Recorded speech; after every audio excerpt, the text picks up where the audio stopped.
And finally, the economic crisis in Europe and here in the United States is being felt as far away as Afghanistan, where NATO members are racing for the exit. And as they go, the money and resources needed to protect the Afghan people might go with them.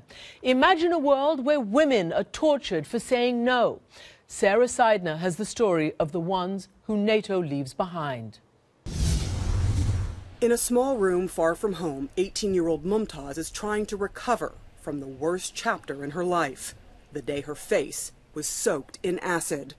I feel so bad. That is why I don't look in the mirror anymore. A scorned young man decided if he couldn't marry her, he'd make sure no one else wanted to. One night, several armed men entered their home to teach the family a lesson. There were 3 people. 2 of them were holding a weapon, saying, "Do not move." And the 3rd person was pouring acid. She says the person pouring the acid was the man who had asked to marry her. A few of the men involved have been arrested, but not the one who left her scarred for life. Mumtaz is now hiding in a safe house. This shelter has helped a lot. If they were not here, I would have been dead by now. Unfortunately, Mumtaz's story isn't all that unusual here.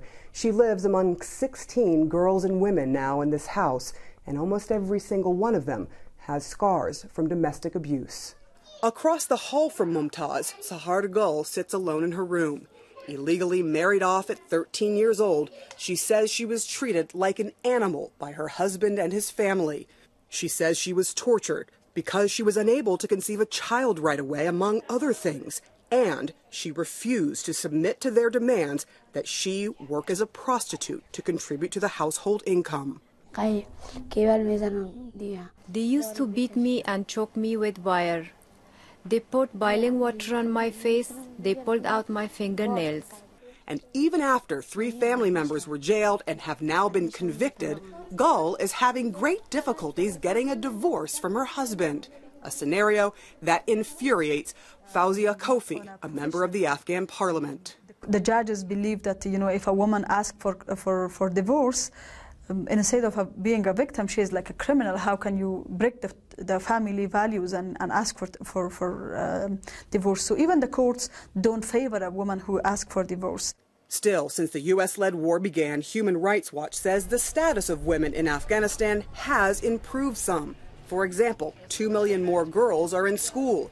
Infant mortality rates have dropped and life expectancy has risen. But a 2008 survey by Global Rights showed 87% of Afghan women reported suffering from domestic abuse. Recognizing the problem, President Karzai enacted a law that's supposed to help eliminate violence against women. Women's rights advocates say the law is good, but its enforcement is feeble. Rights advocates fear that when the international troops leave this country, so will Afghan women's rights. Usually, the women who are suffering remain faceless to the outside world. But Mumtaz is hoping you don't forget her face. Sarah Seidner, CNN, Kabul, Afghanistan.